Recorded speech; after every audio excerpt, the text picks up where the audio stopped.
Welcome back everybody to this episode of JAG Woodworking. Today we're actually going to be doing a tool review of the 40 volt Kobalt brushless weed whacker. Got the yard grown out just a little bit here, so we're going to take this out to it, see how much we can get done on one battery charge. So let's dive into some of the facts. First off, let's talk price. Initially, I was going to go with the 24 volt system that they offer because I already have the other tools, so I already have 24 volt battery line, so I didn't have to get any extra batteries and worry about that. But I noticed that they had the 40 volt system on a sale. So initially we were going to get the 24 volt weed whacker and leaf blower combo kit, and that was around $189, I believe. Don't quote me on that price, but it's somewhere in the $180, $190 range for that normal price. But then due to their spring sales at Lowe's, this one with the 40 volt weed whacker and 40 volt leaf blower over there, this kit was around $169. So being able to go up to the 40 volt system is already going to give us more power, probably more runtime, I'm assuming. I don't know for sure on that, but it's definitely going to be better performance. Another benefit of being able to get the 40 volt system is I do plan on getting one of their lawnmowers as well. So the 24 volt one had a maximum cut width of 16 inches, whereas the 40 volt one can go either 20 or 21. I'll double check on that. I'll put it up on the screen here. But being able to go up to the 40 volt lawnmower, I know is going to get me a lot better results than the 24 volt. That is a major upgrade in my opinion, to be able to go from the 24 to the 40 right away without having to worry about it. Plus there's only like a $20 or $40 difference between the actual lawnmowers themselves. But I'll cover more of that whenever I do get the lawnmower to do a review on it. So as far as some of the numbers on this, it comes with a 4 amp hour battery. Got that fully charged up. Out the box, we obviously have the weed eater. It does come pre-wound. It's got the guard, handle. Most of this is just pretty much snap on and then a couple of screws to put it down. You are able to take these screws out right here and then fold the whole thing up for easier storage. Now let's talk about the performance. So I haven't used this yet. I'm about to go out there and start doing some weed whacking with it. I'm pretty much just going to try and cut the whole yard with this and see how it does. So I checked the owner's manual just to double check some facts on this. It has a 15-inch maximum cut diameter, and then it has 2 speed settings here. On one speed has a maximum of 4,500 RPMs, on the other has a maximum of 5,500. I don't know how that compares to other weed whackers. I haven't really been shopping the market. I simply just found a good deal and grabbed it. But we'll see just how good those are, and then maybe down the line in the future, I'll get some other brands and I'll try them out. But let's get to cutting.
Been a couple weeks, to be honest.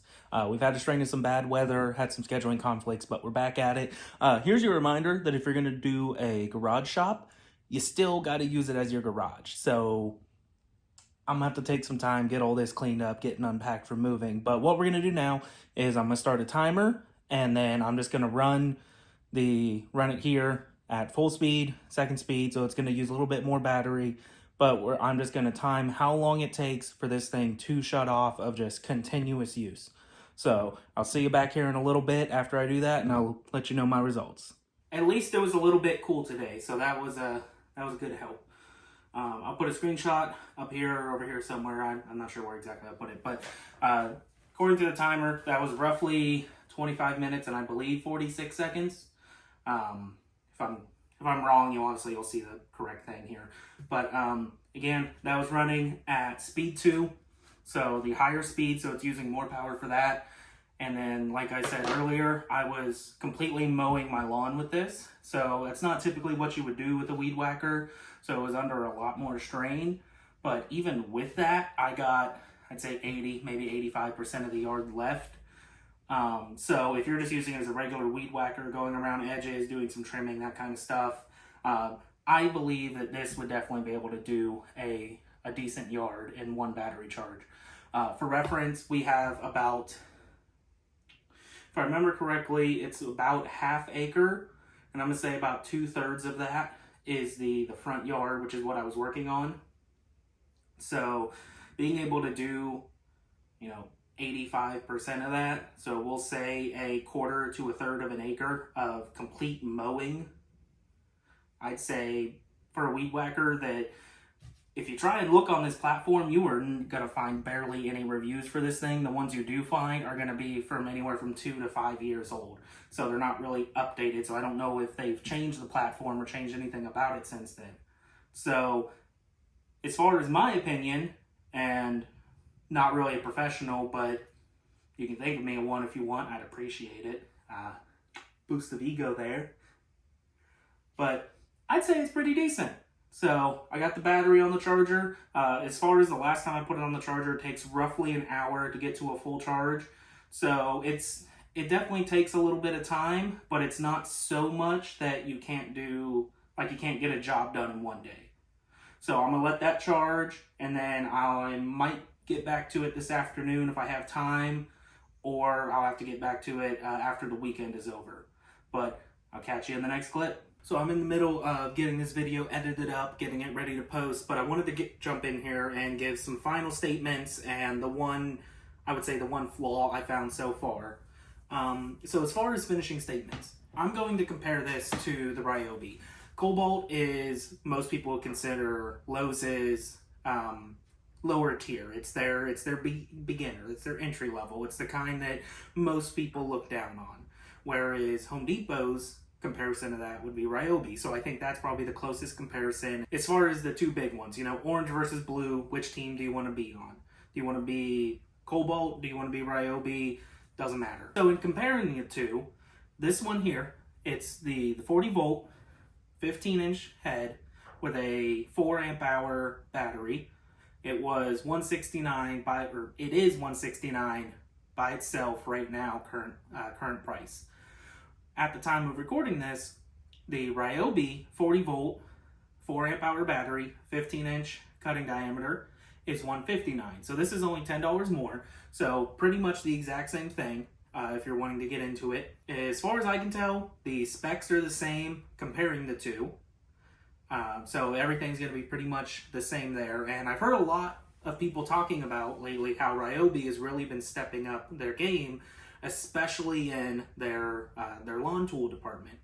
But as I mentioned earlier, when I was trying to do research on if I wanted to get this, I really couldn't find much. And what I could find was from years ago.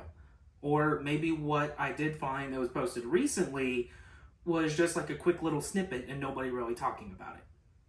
So as far as I'm concerned, this thing is good. It worked perfectly fine. It did the job. I did the entire yard with it. On that actually second charge, when I went back and timed how long the battery would last, it had been a little bit, and so I just did another sweep over pretty much the entirety of the yard. So without having to deal with like the heavy brush to where it took me longer to cut through it, or it put more strain on the motor, and so it took a little bit longer to cut. And so that, obviously that would diminish the battery life a little bit. But as far as like maintaining a yard, I was able to do pretty much the entire thing on one battery. This thing's great. It worked great. It did exactly what I needed it to do. I was able to even like do some edging along the sidewalk there. I promise my yard care will get better. At the end of the day, I gotta say that this is pretty good, and I don't understand why people aren't talking about this more. This is really good. The only downside, I will say, is that after I got everything all finished up and I was coming in here to put everything away, I noticed that one of the strings, because obviously it's got two different holes on either side of the head for a string to come out of, one of the strings had retracted inside. So when I opened it up to fix that, I noticed there was barely any string left on the spool. So it doesn't really give you a whole lot to start with out of the box. I mean, it's nice that it gives you some, but if you want to consider that a downside, then I guess consider it a downside.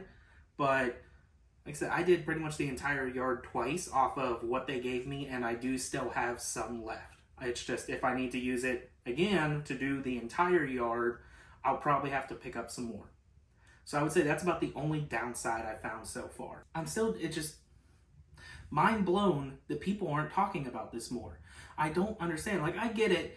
Years and years and years ago, Kobalt was like the younger sibling that nobody wanted to talk about or be associated with. I don't understand. I honestly want to see more people use this so that way I can get their opinions on it. So it's not just a matter of I don't know what I'm doing and it did what I needed it to do, so I'm calling it good. I don't know.